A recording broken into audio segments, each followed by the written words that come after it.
Hutang nyawa dibayar nyawa. Kiai benar-benar mau membela topan hitam. Kalau begitu, Kiai adalah musuhku.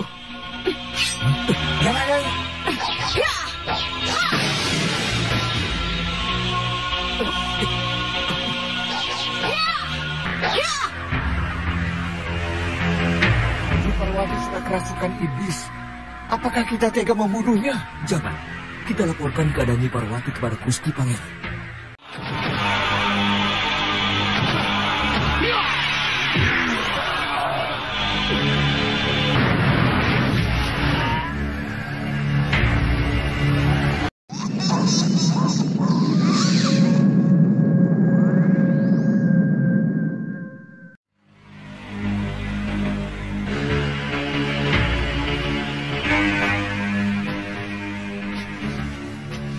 Ya, Bikin kaget orang saja. siapa suruh kau melamun terus? Makanku terasa pasir, minumku terasa lilin. Siang terbayang-bayang, malam jadi impian. Di awal episode ini, kita menuju pada Maisa yang di saat itu sedang digoda oleh Blotong. Karena pemuda anak Maisa tersebut masih sering melamun, memikirkan tentang Sekar Arum dan juga Raden Sutejo yang saat ini entah berada di mana. Cara Blotong untuk mengingatkannya dengan menyindir seperti itu tampaknya kurang disukai oleh Maisa, sehingga kemudian ia pun langsung pergi karena merasa cukup kesal dengan tingkah Blotong. Sedangkan Blotong sendiri juga menjadi kecewa karena peringatannya kepada sahabatnya itu tidak digubris sama sekali, padahal ia berniat baik. Anak Basir itu pun kemudian segera pergi menuju ke arah yang berlawanan dengan arah Maisa, sambil mengucapkan selamat tinggal kepada anak sembara tersebut. Melihat semua itu, Maisa pun kemudian memanggilnya. Sepertinya pemuda itu kini baru sadar kalau ia salah karena telah bersikap ketus kepada Blotong. Kamu mau kemana? Kemana saja, asal tidak mengikuti kamu. Kau marah ya? Begitu saja diambil hati. Kita kan sudah berjanji, kita akan selalu bersama dalam susah dan senang, dalam bahagia dan sengsara, iya kan? Iya. Tapi ya sudah, kalau aku ada salah, aku minta maaf. Iya, tapi damai? Ya sudah, damai. Yuk.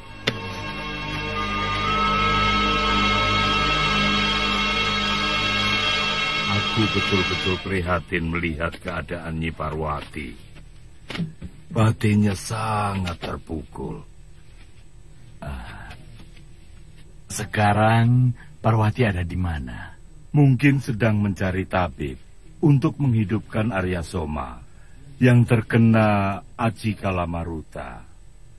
Kiai Jamas ketika itu sedang berbicara dengan Kiai Jabat dan Kiai Ageng Sebayu tentang Nyai Parwati yang ingin membangkitkan kembali Arya Soma putranya.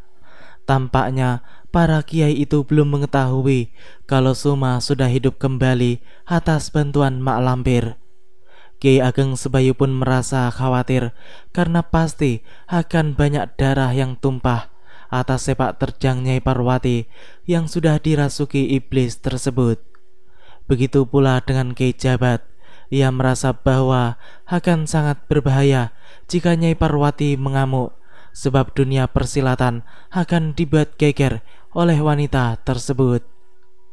Mereka pun kemudian memutuskan untuk ikut turun tangan menangani masalah itu, yang intinya adalah mencegah sepak terjang Ibu Arya Soma yang salah itu. Kalau memang perlu, mereka semua pun harus bersatu untuk menundukkan wanita yang tidak bisa diatur tersebut. Kini kita menuju pada Sekar Arum yang ketika itu sedang duduk melamun di sebuah kedai. Tampaknya gadis itu sedang keluar dari istana kadipaten untuk melepas rasa penat karena ia masih memikirkan Maesa dan juga Raden Sutejo yang membuatnya bimbang. Hati-hati, sepertinya dia bukan gadis biasa.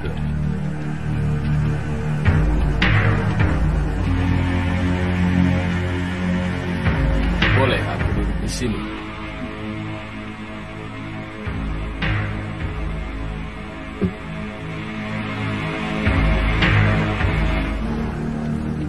Sejak tadi, aku melihat Andika duduk sendirian di sini. Ada yang Andika tunggu? Bayar. Ini untuk bayar pesananku. Kembaliannya boleh kau ambil. Terima kasih, Nyi. Hei, kau mau kemana? Kenapa ketawa? Pemuda itu pun tampak cukup malu karena ia ditertawakan oleh para pengunjung kedai yang lain. Sedangkan Sekar Arum kini telah kembali ke Kadipaten. Namun ia diikuti oleh dua lelaki yang tadi berada di kedai. Sebenarnya kedua orang itu adalah para pendekar golongan hitam yang bernama Jagat Dewa dan Ki Bagaspati. Dan di dunia persilatan mereka dijuluki setan pemetik bunga. Jadi wajar saja kalau mereka kini mengikuti Sekar Arum sampai ke rumahnya. Keduanya pun tampak senang melihat gadis tersebut, dan mereka tampaknya telah merencanakan sesuatu. Ketika malam telah tiba, kedua orang itu pun mendekati kamar Sekar Arum. Sepertinya mereka akan menculik gadis putri Bupati Rembang tersebut. Sungguh licik, sepasang setan pemetik bunga itu pun menggunakan aji sirup untuk melumpuhkan Sekar Arum. Dengan demikian, mereka akan dengan mudah membawanya pergi. Setelah Sekar Arum tertidur pulas, salah satu dari keduanya pun kemudian masuk ke kamar gadis tersebut.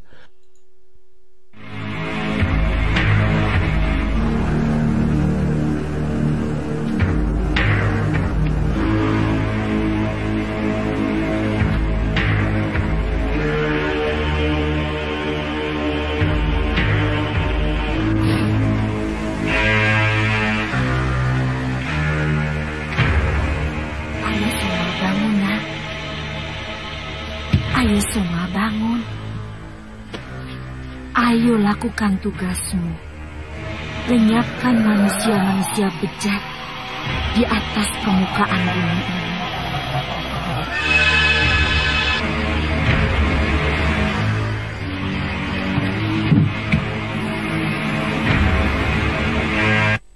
Harus saja penghalang. Kau harus mati, setan pemetik bunga. Kurang ajar. Kepalamu.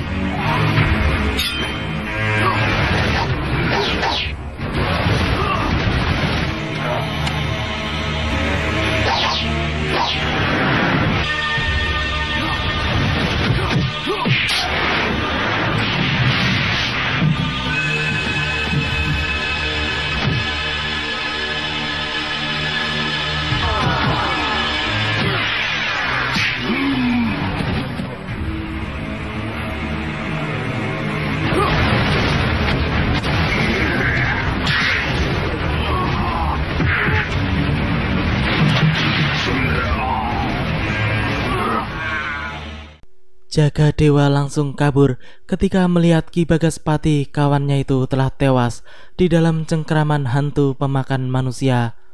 Sedangkan Dewi Sekar Arum pun langsung terbangun dari tidurnya.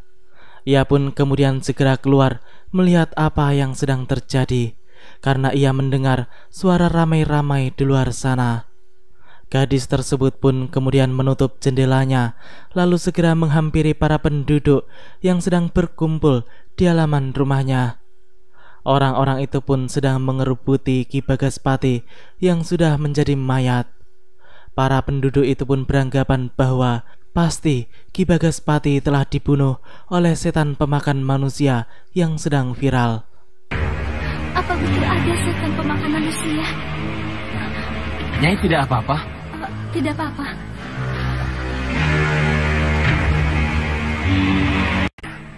Ternyata setan pemakan manusia itu adalah Arya Soma. Kasihan anak itu.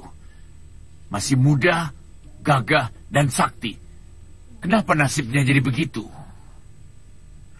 Kau mau menangkap setan pemakan manusia itu? Iya. Tadinya begitu. Tapi setelah aku tahu bahwa setan itu Arya Soma, aku batalkan niatku. Aku tidak sampai hati melihatnya. Iya, kau benar. Jangan diusik. Biarkan saja. Dewa Petir pun mengusulkan agar setan pemakan manusia itu mereka jadikan sekutu, sebab mayat hidup Arya Soma tersebut bisa mereka peralat untuk melenyapkan musuh-musuh mereka. Malampir pun langsung setuju dengan usul Dewa Petir, sebab ia juga telah merencanakan demikian. Dewa Gadungan itu pun berencana untuk mengadu Arya Soma dengan Kiai Ageng Sebayu dan kawan-kawannya. Malampir pun yakin kalau Arya Soma akan mampu menghadapi para kiai tersebut. Tampaknya mereka tidak mengetahui kalau para kiai justru akan mudah mengalahkan mayat hidup itu. Kini kita kembali lagi kepada Maisa dan Blotong, di mana pada saat itu Blotong baru saja kembali dari kedai makan untuk membeli makanan. Ia pun kemudian memberitahukan hasil temuan barunya tentang kemunculan mayat hidup, di mana para penduduk sedang ramai membicarakan tentang munculnya makhluk setan pemakan manusia yang berkeliaran di malam hari untuk memakan korbannya. Namun sebelum ia menceritakan kepada Maisa, pemuda anak Basir itu pun menyuruh Maisa untuk makan terlebih dahulu. Namun Maisa menolaknya, sebab ia ingin segera mendengar cerita dari Blotong yang sepertinya sangat penting itu. Tadi waktu aku di warung, orang-orang ramai membicarakan setan pemakan manusia, Mahesa. Semula aku juga tidak percaya, Mahesa. Tapi orang-orang di warung banyak membicarakan kalau setan pemakan manusia sudah banyak memakan korban. Bahkan semalam Ki Bagaspati tewas dengan leher bekas gigitan taring yang tajam, Mahesa. Apa kamu tidak salah dengar? Ya jelas tidak. Kupingku ini kan masih bekerja dengan benar, Mahesa. Dan mereka bilang setan pemakan manusia itu mukanya separuh merah, separuh hitam, Mahesa.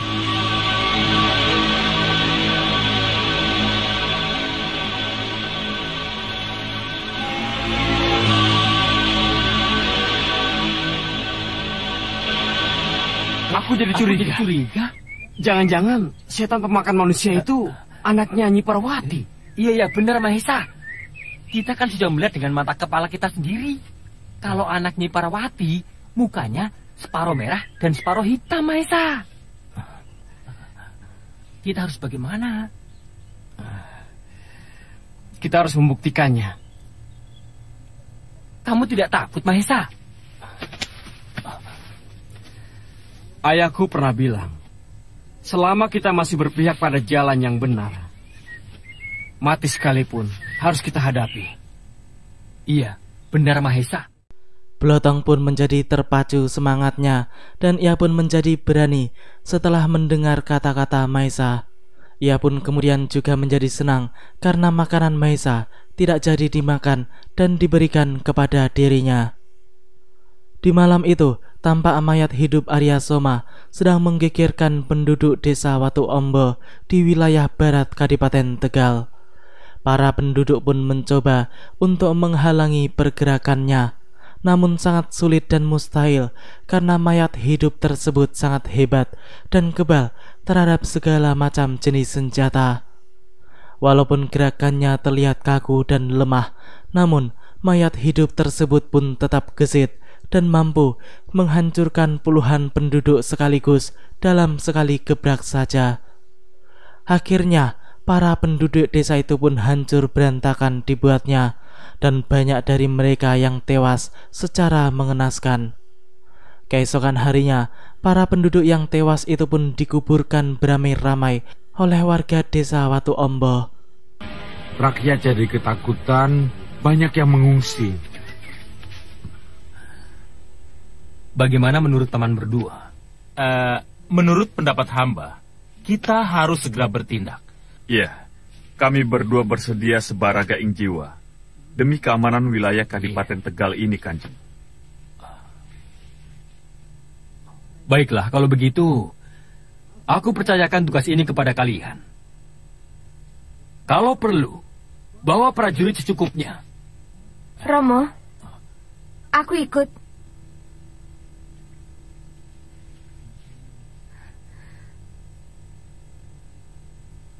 Romo, aku ingin tahu, seperti apa setan pemakan manusia itu? Ternyata Ayu Wulandari, si murid Gendawar yang merupakan putri dari Temenggung Martoloyo itu juga sudah besar, dan kini ia telah menjadi pendekar yang berilmu cukup tinggi. Ia pun meminta untuk ikut mencari setan pemakan manusia. Namun jelas ayahnya tidak mengizinkannya, sebab resikonya akan sangat besar dan berbahaya bagi gadis tersebut. Akan tetapi, sang Temenggung pun menjelaskannya dengan pelan-pelan agar anaknya itu tidak marah dan merasa berkecil hati. Demung Pusponegoro dan Adipati Haryo Sentanu pun juga ikut menjelaskan mengapa Ayu Wulandari tidak diperbolehkan untuk ikut, sebab mereka sendiri saja belum tentu mampu menghadapi makhluk ganas itu. Sepertinya Temenggung Martoloyo dan para bawahannya tersebut tidak mengetahui kalau Ayu Wulandari berilmu tinggi, sebab selama ini Gendawar mengajarkannya secara diam-diam. Gadis itu pun tampak kesal dengan keputusan ayahnya yang telah melarang dirinya untuk ikut menghadapi setan pemakan manusia yang membuatnya sangat penasaran. Maka kalau kau ikut, tugas pamanmu ini akan semakin berat, nak. Kanjeng Romo itu tidak salah, Den Ayu. Bagi Kanjeng Romo ataupun para kaula Kadipaten Tegal, itu keselamatan Den Ayu lebih penting dari segalanya. Tapi menurut paman, bukankah pendekar harus berani menghadapi bahaya? Betul. Nah, aku ingin menjadi pendekar seperti Dewi Sri Kandi, atau setidak-tidaknya Bibi Parwati. Iya, Den Ayu memang benar. Lalu, bagaimana caranya aku membuktikan bahwa aku juga bisa menghadapi bahaya? Bukankah menurut paman, aku sudah memiliki bekal yang cukup? Iya, Den Ayu memang sudah memiliki bekal yang cukup. Nah, apalagi? Gendawar pun menasihati muridnya itu bahwa seorang pendekar tidak cukup hanya memiliki keberanian dan kegagahan, namun seorang pendekar juga harus memperhitungkan tentang kekuatan lawan. Sebab kalau tidak memperhitungkan kekuatan lawan, maka mereka sendiri yang bisa-bisa akan menjadi korban. Ayu Wulandari tampak masih tidak puas dengan jawaban Gendawar. Namun kemudian gadis itu pun menjadi senang karena pamannya tersebut mengatakan masih ada cara lain untuk ikut dalam menghadapi setan mayat hidup tersebut. Di malam itu, tampak para prajurit Kadipaten Tegal yang dipimpin oleh Demung Pusponegoro dan Adipati Haryo Sentanu sedang menghadapi Arya Soma. Walaupun dikepung dengan puluhan prajurit, mayat hidup itu tetap saja tidak bergeming, hingga kemudian Demung Pusponegoro pun langsung ikut turun tangan setelah melihat para prajuritnya berguguran.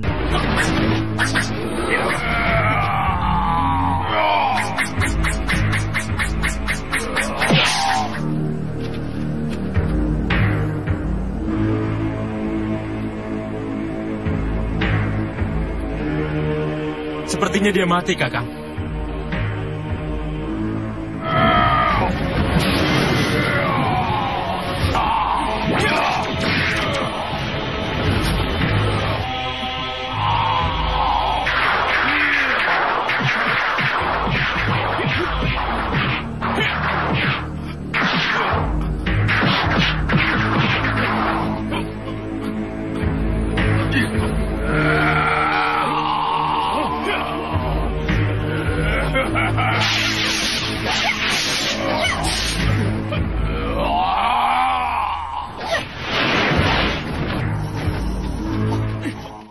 Ya, di saat genting seperti itu, mendadak muncullah Ayu Wulandari yang menyelamatkan dua wakil ayahnya yang terkena belenggu Arya Soma.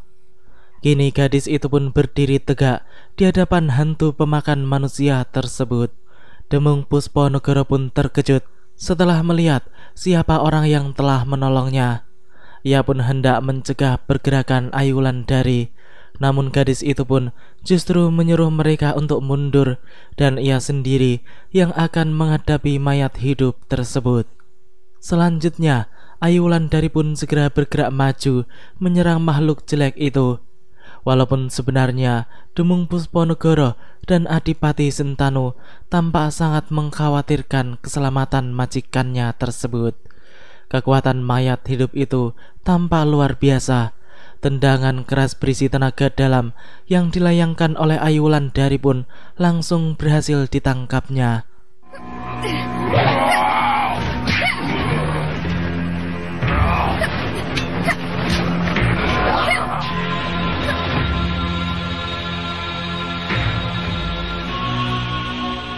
Luar biasa. Raden Ayu Wulandari ternyata memiliki ilmu yang sangat tinggi. Iya. Apa mungkin dia belajar dari Gendowor Pekati Kuda itu? Kanjeng Temenggung pernah bilang padaku bahwa Gendowor memiliki ilmu yang sangat tinggi. Tapi waktu itu aku tidak percaya. Siapa tahu dia seorang senopati dari Mataram yang sedang menyamar.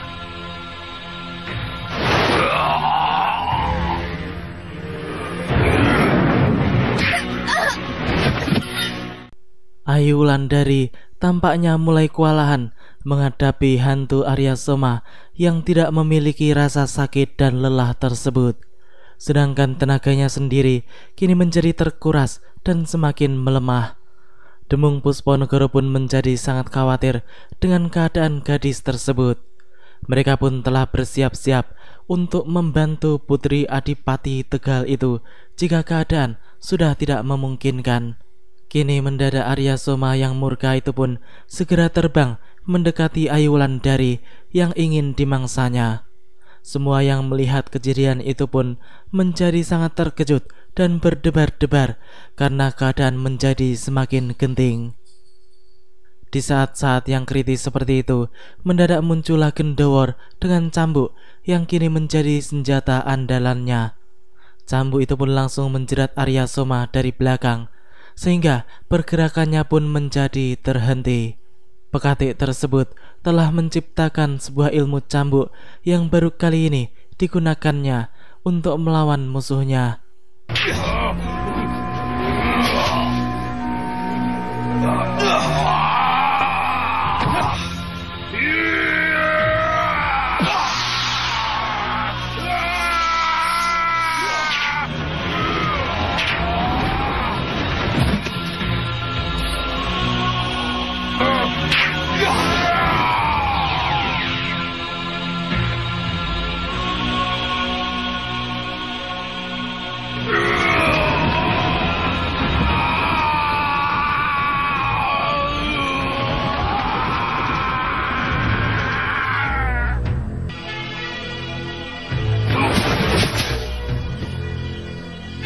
Arya Soma!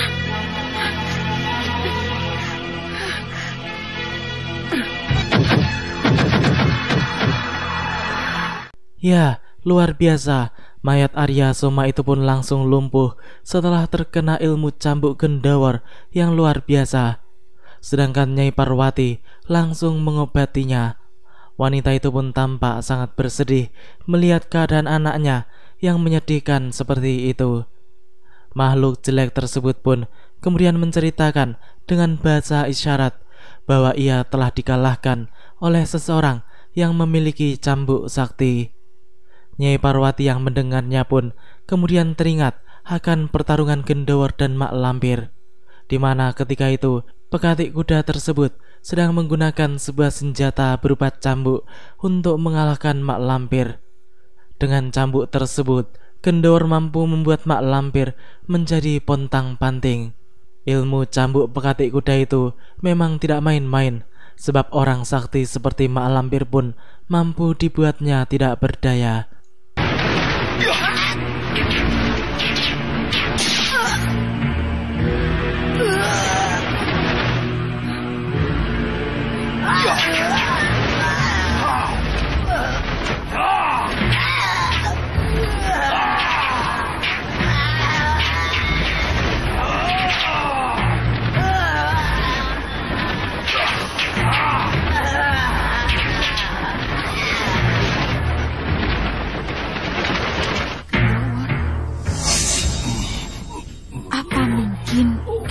muridku.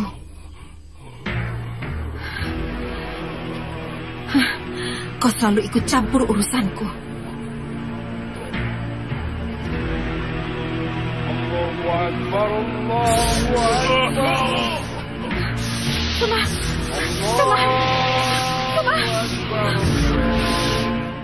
Di saat itu, hari pun sudah mulai subuh dan azan berkumandang dengan lantang, sehingga membuat mayat Arya Soma pun menjadi merasa tersiksa karena waktunya akan habis dan ia akan mati lagi menjadi mayat seperti biasa. Ayu Wulandari pun disuruh oleh Gendowor untuk segera berpamitan sembari memberi pesan kepada kedua pamannya, yaitu Demung Pusponegoro dan Adipati Sentanu, untuk tidak menceritakan tentang sepak terjangnya dan Gendowor yang ikut andil di dalam mengalahkan hantu pemakan manusia tersebut. Gadis itu pun kemudian segera menghampiri kedua wakil ayahnya itu untuk berpamitan. Jangan katakan pada siapa-siapa kalau aku dan Paman Gendowor ikut andil dalam mengusir setan pemakan manusia itu. Iya, baik Denayu. Ayo Denayu.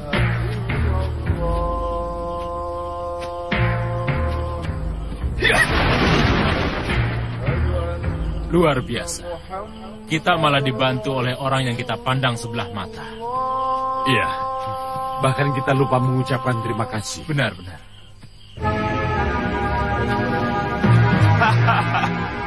Ternyata berita tentang setan pemakan manusia itu terlalu dibesar-besarkan.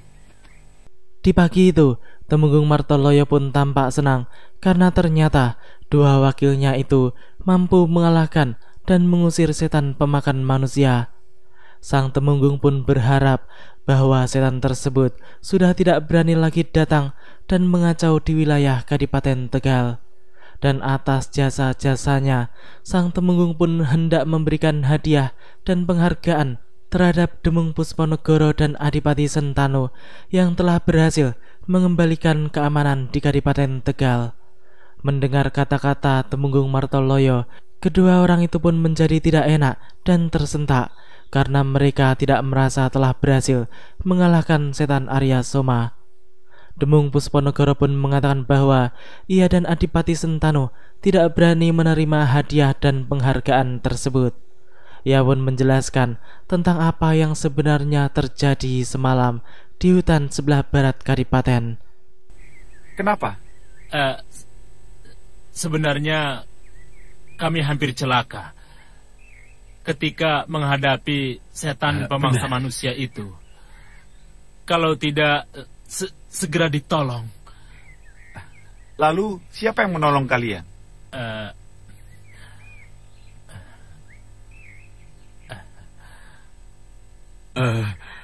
Waktu itu keadaan gelap. Tuan penolong kami memakai jubah dan memakai topeng. Topeng hitam? Ya, benar Gusti Tumenggung.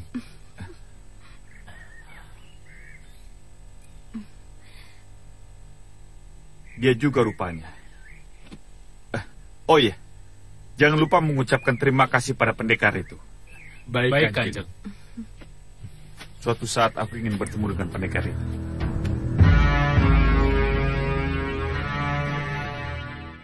Demikianlah alur cerita di episode kali ini.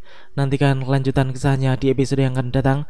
Terima kasih bagi teman-teman semua yang udah menonton. Jangan lupa like, comment, subscribe, dan share. Dan juga nyalain notifnya. Wassalamualaikum warahmatullahi wabarakatuh.